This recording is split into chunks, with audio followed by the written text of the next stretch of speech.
বাংলাদেশের রাজনৈতিক দলগুলোর নাম নিলে যে দলগুলোর নাম প্রথম সারিতে ভেসে ওঠে তার মাঝে অন্যতম বাংলাদেশ জামায়াতে ইসলামী। মুসলিম সংখ্যাগরিষ্ঠ জনসংখ্যার এই দেশে জামায়াতে ইসলামীর জনপ্রিয়তা লক্ষণীয়। সুশৃঙ্খল পরিচালনা পদ্ধতি ও ইসলামী অনুশাসনের জন্য এই দলটির প্রতি বিশেষ দুর্বলতা রয়েছে বাংলাদেশের জনগণের। কিন্তু একটি উল্লেখযোগ্য বৃহৎ রাজনৈতিক দল হয়েও এখনও পর্যন্ত এককভাবে ক্ষমতায় যেতে পারেননি তারা। সর্বক্ষণ তাদের জনপ্রিয়তা বেশি থাকলেও নির্বাচনের সময় প্রত্যাশিত ভোট সংগ্রহ হয় না তাদের পক্ষে। তবে তাদের এই বিশাল জনপ্রিয়তা থাকলেও কেন বারবার নির্বাচনে পিছিয়ে থাকে জামায়াত ইসলামী? আসুন জানি।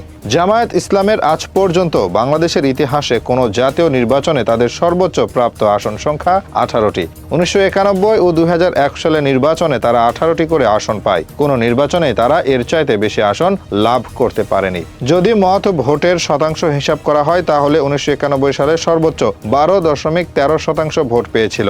এমনকি এরশাদের জাতীয় পার্টিও জামাতের চাইতে বেশি আসন লাভ করে। 2001 সালে জাতীয় পার্টির সর্বনিম্ন আসনই ছিল 14টি। এর বিপরীতে 1991 সালে তারা সর্বোচ্চ 35টি আসন জয়লাভ করেছিল। 91% মুসলিম সংখ্যাগরিষ্ঠ দেশে জামায়াতে একটি ইসলামপন্থী দল হয়েও তাদের এমন পরাজয়ের পেছনে দায়ী কে? মাঠ পর্যায়ে তাদের জনপ্রিয়তা বাকি দলগুলোর তুলনায় পিছিয়ে না থাকলেও নির্বাচনে মুখ থুবড়ে পড়ার পেছনে দায়ী একমাত্র তারাই। এর পেছনে রয়েছে বেশ কয়েকটি কারণ। এর মাঝে প্রধান কারণ হলো ইসলামী দলগুলোর মাঝে বিভাজন এবং সাংগঠনিকভাবে সকলকে একসঙ্গে নিয়ে কাজ করতে না পারা। চরমোনাই, আহলে হাদিস, তাবলিগ, হেফাজতে ইসলাম এবং সুফিবাদ ইসলামপন্থীদের মাঝে গড়ে উঠেছে একাধিক দল, যাদের মাঝে সকলেই জামায়াত ইসলামের রাজনৈতিক আদর্শকে সমর্থন করে না। এই সমর্থন না দেওয়ার পেছনেও রয়েছে যথেষ্ট কারণ। জুলাই অভ্যুত্থানের পর যখন সারা দেশে অসংখ্য মাজারে হামলা হয়েছে, ভাঙচুর হয়েছে, তখন জামায়াতে ইসলামী সেটার প্রতি নিন্দা জানালেও সেটা প্রতিরোধে খুব একটা তৎপর ভূমিকা পালন করেনি। সংখ্যালঘুদের মন্দির সহ উপাসনালয়গুলো যেভাবে নিরাপত্তা দেওয়া হয়েছে সেইভাবে নিরাপত্তা নিশ্চিত করা হয়নি সুফিবাদী স্থানগুলোতে, যে কারণে জামায়াত সুফি ধরার মুসলিমদের সমর্থন হারায়। এর বাইরেও মোনাজাত করা না করা, ঈদ ও রোজা সহ চাঁদের উপর নির্ভরশীল ইবাদতগুলো একদিন আগে ও পরে নিয়ে মত পার্থক্য, নামাজে বুকের উপরে হাত বাঁধা সহ নানা বিষয়ে মতের অমিল রয়েছে আহলে হাদিস অনুসারীদের সাথে। আকীদাগত পার্থক্য আহলে হাদিসকে জামায়াত বিমুখী হিসেবে গড়ে তুলেছে, আর নিজেদের মাঝে এই দ্বন্দ্বের ফায়দা লুটে আওয়ামী লীগ, বিএনপি, জাতীয় পার্টি সহ অন্যান্য দলগুলো। ইসলামপন্থীদের এক বড় অংশের ভোটই চলে যায় সেই দলগুলোতে। এছাড়াও জামায়াত ভোটের ময়দানে মুখ থুবড়ে পড়ার অন্যতম একটি কারণ হলো একক ব্যক্তি কেন্দ্রিক প্রভাব না থাকা। আওয়ামী লীগ শেখ মুজিবুর রহমানকে নিজেদের আদর্শ হিসেবে গ্রহণ করে, বিএনপি তাদের আদর্শ মানে জিয়াউর রহমানকে, এবং বংশধারায় এই ব্যক্তিতন্ত্র শেখ হাসিনা, সজীব ওয়াজেদ জয়, খালেদা জিয়া, তারেক জিয়া হয়ে আজও বহমান এবং ভবিষ্যতেও থাকবে। কিন্তু জামায়াতে ইসলামের এমন কে রয়েছে? শেখ মুজিব ও শহীদ জিয়া স্বাধীনতার সময় এবং এর পরবর্তী সময় দেশকে গড়ে তুলতে একটি বড় ভূমিকা পালন করেছে, যে কারণে তাদের সমর্থন বাংলাদেশের জন্ম লগ্ন থেকেই হয়ে আসছে। কিন্তু জামায়াতের ক্ষেত্রে এই লোকতন্ত্রের প্রভাব পড়েছে নেতিবাচকভাবে, কেননা 71-এর সময় তাদের অনেক নেতাই চলে গেছিলেন পাকিস্তানে এবং যারা ছিলেন তাদের অধিকাংশই আত্মগোপনে, যে কারণে দেশের মানুষ তাদেরকে আপন হিসেবে গ্রহণ করে উঠতে পারেনি, যার ফলে তারা তাদের নায়ক ও প্রতিস্থাপন করতে ব্যর্থ হয় এবং এর পরিবর্তে জনগণের কাছে পরিচিতি পেয়েছে খলনায়ক হিসেবে। রাজনীতিতে একক ব্যক্তিত্ব আধিপত্যের প্রয়োজনীয়তা কি আসলে রয়েছে? যদি উপমহাদেশের রাজনীতি বিশ্লেষণ করা হয় তাহলে এর উত্তর হবে হ্যাঁ, কেননা উপমহাদেশের রাজনীতি প্রতিষ্ঠিত হয় ব্যক্তি ইমেজ দিয়ে। বাংলাদেশের প্রত্যন্ত গ্রাম অঞ্চলগুলোতেও মানুষ তারেক জিয়া, শেখ হাসিনাকে চীনের তাদের বাবা শহীদ জিয়াউর রহমান ও শেখ মুজিবুর রহমানের কারণে। কিন্তু জামায়াতের এমন কাউকে তারা প্রতিস্থাপন করেনি যার মাধ্যমে মানুষ ডক্টর শফিকুর রহমানকে চিনতে পারবে। এর পরবর্তী কারণ জনসাধারণের সাথে রাজনৈতিক সংযোগের বিস্তার ঘটাতে প্রচেষ্টা না করা। প্রায় প্রতিটি দল বেশি বেশি সভা সমাবেশ ও বিভিন্ন জায়গায় ভিজিটে গিয়ে জনসাধারণের সাথে রাজনৈতিক সম্পর্ক তৈরি করে, তাদের কাছে ভোট চাই, সমর্থন চাই। যেমনটাই হাসনাত আব্দুল্লাহ, সার্জিস আলম, নাহিদদের মতো এনসিপি নেতারা বিভিন্ন জেলায় সভা সমাবেশের মাধ্যমে করে আসছে।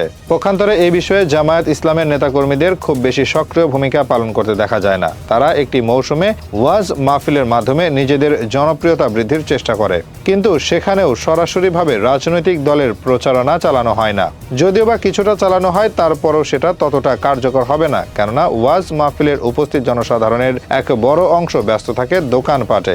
ওয়াজের প্যান্ডেলে থাকে সামান্য সংখ্যক মানুষ, যে কারণে ঠিকভাবে জামায়াতের সাথে জনসাধারণের রাজনৈতিক সম্পর্ক গড়ে ওঠে না। এরপর আরও একটি কারণ হলো দলের সমর্থকদের মাঝে বৈচিত্র্যের অভাব। বাংলাদেশে 91% মুসলিম বসবাস করলেও বাকি 9% হিন্দু, বৌদ্ধ, খ্রিস্টান, পাহাড়ি উপজাতি সহ বিভিন্ন ধর্ম ও বর্ণের মানুষের বসবাস। এছাড়াও অনেকেই গান বাজনা, নাটক, সিনেমা সহ নানা সাংস্কৃতিক কাজের সাথে জড়িত থাকে এবং নারী ক্ষমতায়নে নারীদের এক বিশাল অংশ কর্মস্বাধীনতার পক্ষে কথা বলে। কিন্তু জামায়াত ইসলামী এই সকল ক্যাটাগরির জনগণের কাছে গ্রহণযোগ্যতা গড়ে তুলতে পারে না, কেননা ইসলাম ও তারা গান বাজনা, নাটক, সিনেমাকে সমর্থন করে না ও নারীদের অবাধ চলাফেরার পক্ষে কথা বলে না, যে কারণে এই বিশাল জনসমর্থন চলে যায় অন্যান্য দলের কাছে।